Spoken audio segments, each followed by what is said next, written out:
Rupali Patil, star Maharashtra news मध्ये तुमच्या सगळ्यांचं खूप मनापासून स्वागत। तर आज तुम्ही इकडे बघू शकतात आपल्या स्टार महाराष्ट्र न्यूजच्या स्टुडिओमध्ये दोन पाहुणे कलाकार आपल्या सोबत आहेत। तर येत्या 16 मेला संपूर्ण महाराष्ट्रात प्रदर्शित होणाऱ्या पॉस्को 307 हा जो काही सिनेमा आहे त्याच्यातील ही कलाकार मंडळी आपल्या सोबत आहेत। त्यामध्ये मुख्य भूमिका साकारणारी दिव्या घाटगे आपल्या सोबत आहे आणि तसेच पुरुष कलाकार शशी ठोसर हे आपल्या सोबत आहेत। तुमच्या दोघांचंही स्टार महाराष्ट्र न्यूज कडनं या स्टुडिओमध्ये खूप मनापासून स्वागत। आणि आपण आता पुढे हितगुज करूयात, काही प्रश्न विचारूयात, कारण आमच्या लाडक्या प्रेक्षकांनाही तुमच्याकडनं खूप काही अपेक्षा आहेत, खूप काही उत्तरं जाणून घ्यायचे। तर आपण आता थेट संवाद साधूयात। तर आपला पहिला प्रश्न मी सरांना विचारू इच्छिते, शशींना, की आपण केव्हापासून साधारण या चित्रपट क्षेत्रात किंवा म्हणजे या इंडस्ट्रीत आहात आणि आपला पॉस्को 307 हा जो काही चित्रपट आता प्रदर्शित होणार आहे तर त्याच्या प्रवासाबद्दल आम्हाला थोडक्यात सांगाल?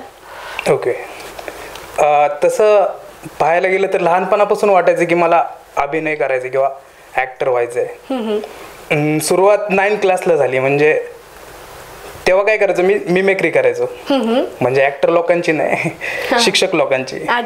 SSVM श्री शिवाजी विद्या मंदिर मधील शिक्षक पाहत असतील कदाचित हा व्हिडिओ, त्यांना आठवण येईल त्या गोष्टीची।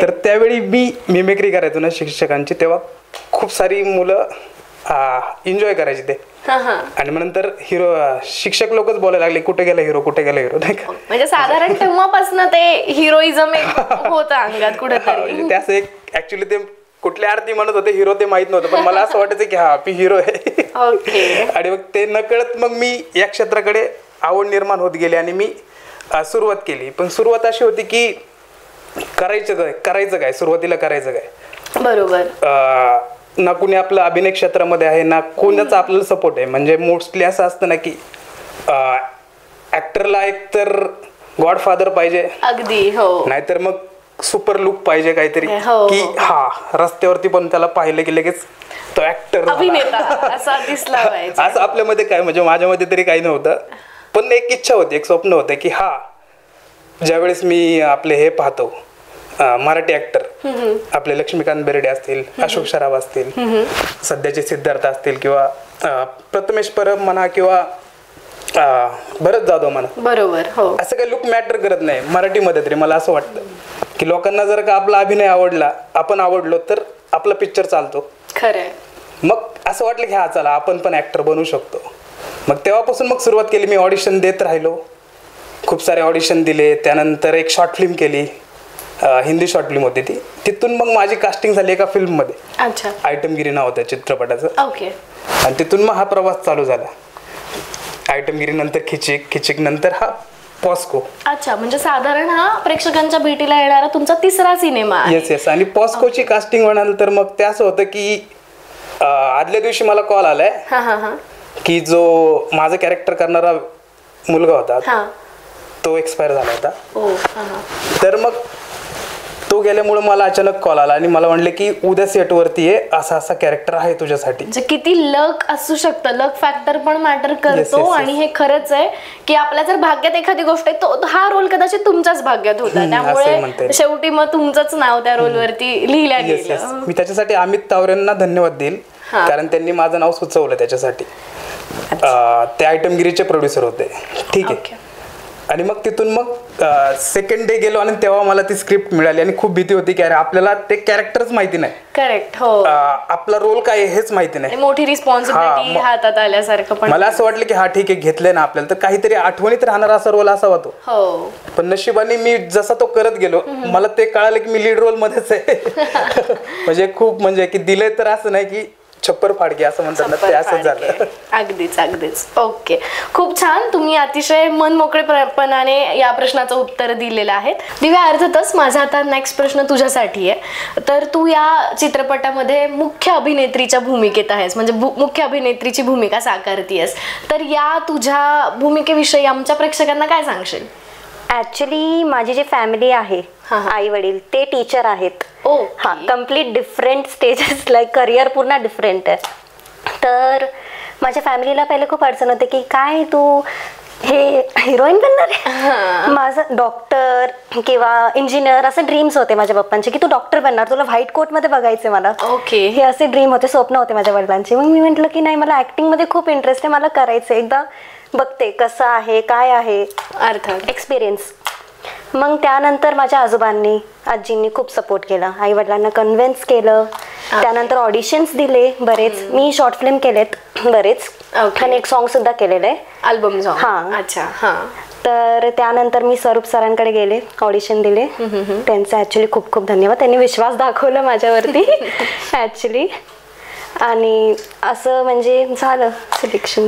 हा, पण हे झालं, तू या क्षेत्रात कशी आलीस त्याच्याविषयी तू थोडक्यात सांगितलंस मला. हे माझा प्रश्न हा होता की तुझ्या या भूमिकेविषयी काय सांगशील. म्हणजे अच्छा, ह्या भूमिकेमध्ये मी ऍक्च्युली रिपोर्टर आहे, जसं तुम्ही आहात तसं मी पण याच्यामध्ये पत्रकारच आहे. अच्छा. आणि त्याच्यामध्ये माझं नाव राधिका आहे. अच्छा. सो बेसिकली माझं काम एवढंच आहे की जे काही अत्याचार होतं, ठीक आहे, मुलींवरती, पॉस्को 307 हा जो आहे बेसिकली रेप एक्सेट्रा ह्या सगळ्यांसाठी आहे. येस. तर मग माझं काम एवढंच आहे की मी जनतेपर्यंत ते भागातली न्यूज पोहोचवते. बरोबर. हो. ओके. सोल्युशन काढते इन शॉर्ट. करेक्ट. साधारण म्हणजे चौथा खांब, फोर्थ पिलर म्हणून जर्नलिस्ट संबोधलं जातं. तर अतिशय महत्वाची भूमिका आहे ही खरंच. म्हणजे मी स्वतः आहे म्हणून अगदीच नाही म्हणत आहे, पण तरीही. आणि मी खरंच सगळ्यांनाच विनंती करीन की तुम्ही हा चित्रपटगृहात जाऊन हा सिनेमा नक्की बघा. तर अगेन आता आपण शशी सरांकडे वळूयात. म्हणजे बाकीचे पण इतर बरेच क्षेत्र आहेत, तर मग व्हॉट मेक्स यू, तुम्हाला अशी कुठली गोष्ट होती की जी अभिनय क्षेत्रातच म्हणजे तुम्हाला काम करायचं हे रिअलायझेशन झालं, किंवा अशा कुठल्या गोष्टींनी किंवा काही घटनांनी प्रवृत्त केलं, त्याबद्दल काय सांगाल? तर कसं होतं की माझ्या वडिलांची इच्छा होती की तू काहीतरी स्पेशल कर. म्हणजे की त्यांची पण इच्छा होती ॲज अ ॲक्टर काम करण्याची. बरोबर. पण त्यांचा ॲक्सिडेंट झाला आणि त्यांना त्या गोष्टी करता नाही आल्या. हो. म्हणून त्यांना असं वाटायचं की काहीतरी मी पण काहीतरी स्पेशल करावं, की जे सगळेच करतात असं काहीतरी कॉमन नको करायला, काही तुला जे वाटतं ते कर म्हण. अच्छा. मग सुरुवातीला मला असं वाटलं तुम्ही क्रिकेटर बनावं. मग मी आपल्या अंडर 18 जे असतात रणजी, त्याच्यासाठी सिलेक्शन झालं होतं माझं. अरे बाप. म्हणजे त्या स्टेजला होतो मी. पण काही गोष्टी असतात त्या आपल्याला म्हणजे त्याच्यामुळे त्या गोष्टी नाही घडल्या किंवा मी क्रिकेट नाही खेळू शकलो. पण माझी पहिली इच्छा ती होती की मी क्रिकेटर बनावं. पण ते सुटल्याच्या नंतर मग असं होतं की आता काय करायचं किंवा कुठल्या क्षेत्रामध्ये मी जाऊ शकतो. अभ्यासात तर एवढं डोकं चालत नाही किंवा असं काही विशेष असं काही म्हणजे एज्युकेशनल काही हेच नव्हतं मला. मग असं वाटलं होतं की आपण नेता बनावं. असं काही फॅमिली बॅकग्राऊंड नाही किंवा कसला सपोर्ट नाही. असं मस्त खूप जास्त वाटतं की समाजासाठी काय करावं, खूप आपण काहीतरी छान करावं नेता बनून वगैरे. पण ते आपलं बॅकग्राऊंड नाहीये किंवा तो सपोर्ट नाही आपल्याला, अगदी. म्हणून ते पण गोष्ट राहून गेली. पण मग हेच की जसं मी तुम्हाला मागं बोललो की सुरुवातीतून झाली की मी 9th क्लासमध्ये शिक्षकांची मिमिक्री करायचो. मग एक मित्र होता माझा, तो ऑडिशन देत राहायचा. त्याला विचारलं ना, अरे मला पण ऍक्टिंग मध्ये हे करायचं, तो हसून जायचा आणि हा बरोबर जा, ठीक आहे ठीक आहे. आणि मग त्याला बोलला, अरे खरंच करायचं, मला इच्छा आहे, खरंच इच्छा आहे. बरोबर. मग तो बोलला ठीक आहे चलो ऑडिशनला माझ्या बरोबर. आणि त्याने पण ऑडिशन दिलं, मी पण ऑडिशन दिलं. माझ्याकडे काय ऑडिशनची स्क्रिप्ट नव्हती. ते मला म्हणले की काय ते तुम्हाला वाटतं ते करून दाखवा. मग त्यावेळी 9th क्लासमध्ये असताना माझ्याकडे असा काही मोनोलॉग नव्हता. एकच मोनोलॉग होता, भारत माझा देश आहे, सारे भारतीय माझे बांधव आहे, प्रतिज्ञा भारताची. ती प्रतिज्ञाच मी अशी इमोशन विथ इमोशन बोललो. आणि ती आवडली का मे बी काय आवडलं माहिती, पण त्यांना माझा कॉन्फिडन्स आवडला. आणि त्यांनी मला त्या एका रोलसाठी त्यांच्या सह्याद्रीवरती ती सिरियल होती त्या सिरियल मध्ये घेतलं. अरे वा. माझ्या मित्राचं कास्टिंग नाही झालं त्याच्यामध्ये, पण माझं कास्टिंग झालं. आता तो नाही हयात नाहीये, पण त्याला असं वाटलं, खूप छान वाटलं होतं त्यावेळी की अरे तुझं झालं का, अरे सुपर, कर कर तू, चांगलं कर, भारी करतोस तू. अरे वा म्हणलं की खरंच. पण खरं तर ही खूप मोठी गोष्ट आहे, कारण सोबत असतानाच असं, कारण त्या वयात काय साधारण म्हणजे फारच न कळत न जाणतेपणाचंच वय असतं. आणि जसं तुम्ही म्हणाले की म्हणजे क्रिकेटर किंवा हे तो एक टर्निंग पॉइंट होता, ते खरं तर उत्तर फार महत्वाचं होतं. पण शेवटी क्रिकेटर असेल किंवा मग अभिनेता असेल, सेलिब्रिटीज, तर ते सेलिब्रिटी वाला जो टॅग आहे तो सोबत आहे. तेच वडिलांची इच्छा होती काहीतरी स्पेशल कर म्हणे.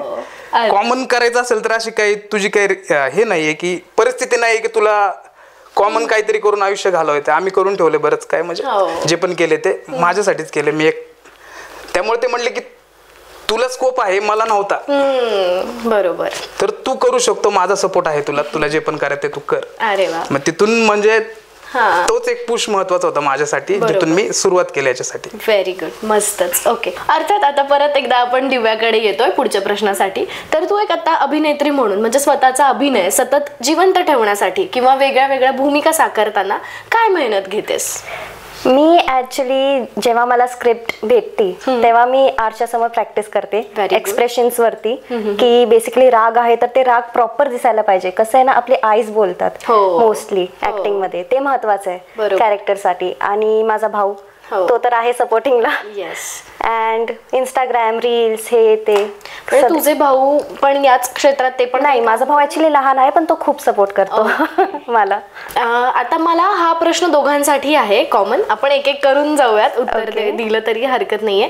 म्हणजे या चित्रपटाबरोबरच तुमचे आणखीन काही प्रोजेक्ट्स आहेत का जे की लाईन अप आहेत, किंवा अजून या चित्रपटाबरोबर दुसऱ्या कुठल्या चित्रपटाचं शूटिंग तुम्ही बरोबरच म्हणजे आधी कंप्लीट केलं आणि तो रिलीज होणार आहे असं काही आहे का? हा, माझा ऍक्च्युली अजून एक चित्रपट आहे रंभ म्हणून, आणि एक वेब सिरीज आहे द हाइड अँड सीक. दोन्ही याच्यामध्ये मी लीड रोलच केलेला आहे. आणि हाइड अँड सीक मध्ये योगेश सोमन सर आहेत. ते बेसिकली हिंदी आहे, क्राईम कॉन्सेप्ट आहे. ओके, म्हणजे साधारण त्याचा रिलीज ह्याच्यानंतर होणार आहे दोन्ही प्रोजेक्टचं. ओके, तर मग आपण फक्त याच चित्रपटात नाही तर अजून बऱ्याच पुढच्या काही चित्रपट असतील, वेब सिरीज असेल, त्याच्यातनं आपण दिव्याला बघणार आहोत. तर मग सर सेमच प्रश्न की तुमचे काही प्रोजेक्ट्स अजून लाईन अप आहेत का, त्याबद्दल तुम्ही काय सांगाल? येस, आयटमगिरी नंतर खिचिक, त्याच्यानंतर हा पॉस्को शूट झाला होता, पण रिलीज होता होता थोडासा लेट झाला. या सिनेमासाठी. आणि सोबत मी खूप सारे चित्रपट केलेले आहेत, जसे की आधीर असेल, रंभ आहे, तबकडी आहे, मोहमाया आहे. म्हणजे हे असं होतं ना मराठी चित्रपटामध्ये की आपण केले हे सांगायचं, पण आता होतं की कधी येणार त्यानंतरच या गोष्टीचं आपण चर्चा केली तर बरं वाटतं. नाहीतरी असं लोकांचे प्रश्न येतात राहतात की अरे हा चित्रपट कधी येतो तुझा, तो चित्रपट कधी येतो तुझा. जोपर्यंत ट्रेलर आउट होत नाही चित्रपटाचा आपल्या मराठी, तोपर्यंत ते सांगायला मला हा, पण एक ऑडियन्स म्हणून उत्सुकता राहते, त्यामुळे मी हा प्रश्न तुम्हाला खरं तर विचारलाय. ओके शशी सर, अर्थातच पुढचा प्रश्न पण तुमच्याचसाठी आहे. तुमच्या या चित्रपटातील भूमिकेविषयी तुम्ही काय सांगाल? आणि त्याला संलग्न अजून एक प्रश्न आहे की हा चित्रपट प्रेक्षकांनी का बघायला पाहिजे, याबद्दल काय सांगाल? ओके, तर सेकंड उत्तर मी अगोदर देतो. अच्छा, की चित्रपट हा प्रेक्षकांनी का पाहायला पाहिजे. भारतभरात आहे ना प्रत्येक वर्षी 130 ते 140 असे गुन्हे घडतात. हो. आणि हा खरं तर खूप संवेदनशील विषय आहे. हे आपल्याला याच्याविषयी एवढंच संवेदना नाहीये कारण हे आपल्या बरोबर घडलेलं नाही. बरोबर. आपण फक्त ऐकत राहतो की याच्या बरोबर झालं, त्याच्या बरोबर झालं, बरोबर, आणि आपण ऐकून सोडून देतो. अगदीच. भारत सरकारने 14 नोव्हेंबर 2012ला हा पॉस्को ऍक्ट लागू केला. या कायद्याविषयी पण लोकांना अजून माहिती नाही की पॉस्को काय आहे. म्हणजे मोस्टली मला विचारलं जातं पॉस्को काय रे, चित्रपटाचं टायटल आहे म्हणजे काय, असं इंग्लिश टायटल का ठेवले तुम्ही. असं वाटतं की अरे हा, या माध्यमातून स्वरूप सर, लेखक दिग्दर्शक यांचं मला कौतुक आहे की यांनी या टायटलला प्रकाश झोतात आणलं. बरोबर, जेणेकरून ऍटलिस्ट लोकांना ते पॉस्को काय हे तरी कळेल. Correct correct. आणि हा चित्रपट खरंच सगळ्यांनी पाहायला पाहिजे. हो, कारण याच्यामध्ये ना या ऍक्ट नुसार किंवा आम्ही जी शिक्षा दिली ती गुन्हेगाराला दिलीच पाहिजे असं मला वाटतं. बरोबर. आणि हे तुम्हाला पण वाटेल ज्यावेळी तुम्ही चित्रपट पाहाल. अच्छा. आणि एक वेगळ्या विषयाला हात घालायला मराठी प्रोड्युसर घाबरतो किंवा लेखक दिग्दर्शक घाबरतात, कारण एक मोस्टली एक फिक्स ऑडियन्स आहे की त्यांना कॉमेडी, हॉरर किंवा फनी चित्रपट पाहायला आवडतात, जास्ती चालतात. असं काहीतरी समाजाला संदेश देणारा किंवा काहीतरी जागृती निर्माण करणारे चित्रपट खूप कमी बनतात. तर अशा चित्रपटांना ज्यावेळेस मराठी प्रेक्षक सपोर्ट करेल किंवा चित्रपटगृहात जाऊन पाहिल, त्यानंतर अशा प्रकारचे चित्रपट अजून बनतील, जेणेकरून एक मराठीचा एक वेगळा टॅग निर्माण होईल की हा मराठीमध्ये असे विषय पण असतात म्हणून. तर ते थोडेसे हाईड व्हायला लागलेत अलीकडे. तर प्रेक्षकांनी जर का या गोष्टींना सपोर्ट केला तर नक्कीच असे आणखी चित्रपट स्वरूप सर स्वतः बनवतील किंवा अजून खूप सारे डिरेक्टर प्रयत्न करतील.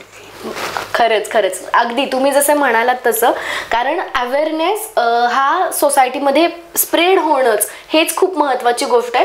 तर अगदीच मी माझ्या लाडक्या प्रेक्षकांना खरंच मनापासून विनंती करते की तुम्ही हा चित्रपटगृहात जाऊन नक्की बघा. आणि आता मग आपण वळूयात पुढच्या प्रश्नाकडे. तर हा प्रश्न परत दोघांनी उत्तर द्यायचं आहे, आपण 1 बाय 1 जाऊयात. जसं की आता या फील्डमध्ये येणारे जे काही नवोदित कलाकार आहेत त्यांना मार्गदर्शन म्हणून तुम्ही काय सांगाल? कसं आहे, आपण सुरुवातीला मी हे सांगेल की 3 इडियट मधला डायलॉग की स्वतः अगोदर काबिल बना, मग तुम्हाला कामयाबी मिळेलच. म्हणजे मोस्टली काय होतं, आपण फक्त कामं मिळत आहे त्याच्या मागं पळायला चालू करतो आणि आपल्याला काय येतं नाही येतं ह्या गोष्टींकडे आपण लक्षच देत नाही. तर स्वतः अगोदर काबिल बना. काबिल बनण्यासाठी तुम्ही थिएटर करू शकता, तुम्ही रील्स पण करू शकता, असं काही नाही. यूट्यूब करू शकता. आता खूप सारे माध्यम आहेत. पहिलं माझ्या वेळी हे रील्स यूट्यूब पण नव्हतं, आम्ही फक्त थिएटर मधून सुरुवात केली होती आणि खूप हार्ड होतं त्यावेळी चित्रपटामध्ये काम मिळवणं. आता खूप इझी झालेलं. तुम्ही इन्स्टावरती फॉलोअर जरी असतील तरी पण तुम्हाला चित्रपट मिळू शकतो. आताची कंडिशन अशी आहे. तर असे काही ऍक्टिंग साठी खूप जास्त स्ट्रगल करायची कंडिशन नाही आता. तर जे पण सुरुवात करतायत त्यांनी बेस्ट चांगला करा, एवढीच माझी इच्छा आहे किंवा हेच माझं सांगणं असेल. आणि कुठल्याच कामाला कमी समजू नका. म्हणजे तुम्हाला छोटासा रोल मिळालाय, मोठा रोल मिळालाय, काय पण असू द्या, जो पण मिळालाय तो वाजवायचा आहे. तो 1 सीनवाला असू द्या नाही तर 10 सीनवाला असू द्या. मला या स्वतः या चित्रपटामध्ये माहिती नव्हतं की माझा रोल केवढा आहे. म्हणजे आदल्या दिवशी मला स्क्रिप्ट मिळते आणि दुसऱ्या दिवशी मी सेटवरती आहे आणि तिथे गेल्यावरती मला कळतोय की हा खूप मोठा रोल आहे, लीड रोल आहे. तर ते पण करण्याची आपल्यामध्ये धमक असेल तर तो रोल आपण निभावू शकतो. नाहीतर नाही मला माहिती नाही, मला स्क्रिप्टच पाहिजे असं पण नाही. तुम्ही एवढं प्रिपेअर व्हा ना की बाबा ऑन द स्पॉट डिरेक्टर काही पण देईल तुम्हाला सिच्युएशन, ते स्वतः तुम्हाला करता आली पाहिजे. आणि खरं तर हे सरांचं मोठे पण म्हणता येईल, कारण 1-2 सिनेमे केल्यानंतर असं जर कोणी विचारतंय की लगेच उद्या म्हणजे डिरेक्टली तुला शूटलाच हजर राहायचंय, तर ती एक जिम्मेदारी स्वीकारणं पण फार महत्वाचं आहे. आणि ती तुम्ही स्वीकारली आणि साधारणतः पेलवली, हे आता आपल्याला प्रेक्षकांच्या मार्फत कळेलच.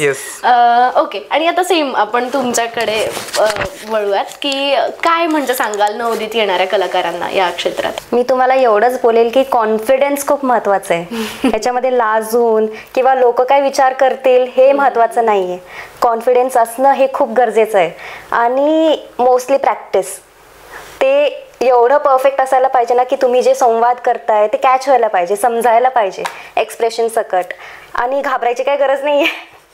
बिंदास करायचं, कुठेही जाणं बिंदास ऑडिशन द्यायचं, सगळं करायचं. आणि इंस्टाग्राम आहेच, रील्स आहेत. असं नाही की रील स्टार म्हणजे टिकटॉकर आहे असतं काहीच नाहीये. प्रत्येक प्लॅटफॉर्म सपोर्ट करतं. आणि फॉलोवर्स असले तर खूप जास्त, आजकाल तर तेच चालू आहे, जिथं जास्त फॉलोवर्स असणार तिकडे म्हणजे त्यांना लगेच सिलेक्ट करतात. अगदीच तुम्ही जसं म्हणालात तसं याचा आमच्या प्रेक्षकांनाही नक्कीच उपयोग होईल आणि हे मार्गदर्शक परच ठरेल. तर तुम्ही तुमच्या म्हणजे वेळात वेळ काढून इथे आलात, आमच्याशी अतिशय मनमोकळेपणाने गप्पा मारलात, त्याबद्दल स्टार महाराष्ट्र न्यूजकडनं तुमचे मनापासून आभार. धन्यवाद. धन्यवाद. स्टार महाराष्ट्राचा आम्ही पण धन्यवाद करतो, कारण त्यांनी नवोदित कलाकारांना किंवा नवीन जे आम्ही स्टार नाहीत त्यांना प्रमोट केलं किंवा तो चित्रपट प्रेक्षकांपर्यंत पोहोचवत आहेत असा संवेदनशील विषय, म्हणून आम्ही पण स्टार महाराष्ट्राचा धन्यवाद करतो. आमचा चित्रपट नक्की बघा.